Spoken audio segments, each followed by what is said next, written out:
నా పక్కనే ఆ పాప తల్లి ఉంది, నా పక్కనే వాళ్ళ చెల్లెలుండి వీళ్ళ కళ్ళ ముందరనే వీళ్ళు చెబుతా ఉన్నా కూడా ఎవరు పట్టించుకోని పరిస్థితి.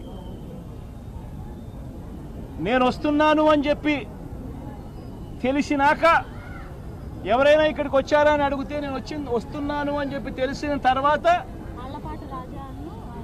ఆలపాటి రాజా అనే వ్యక్తి వచ్చినాడట. నేను వస్తున్నానని తెలిసిన తర్వాత, అంతకుముందు ఎవరు రాలా. తెనాలికి సంబంధించిన సాక్షాత్తు ఎమ్మెల్యే మంత్రి కనీసం చూడడానికి కూడా రాలా.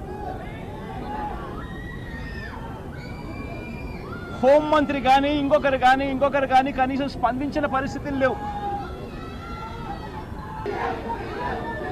పైగా చేసిన వాడు వాళ్ళ మనిషి కాబట్టి నిస్సిగ్గుగా మనిషిని కాపాడే కార్యక్రమం జరుగుతూ ఉంది.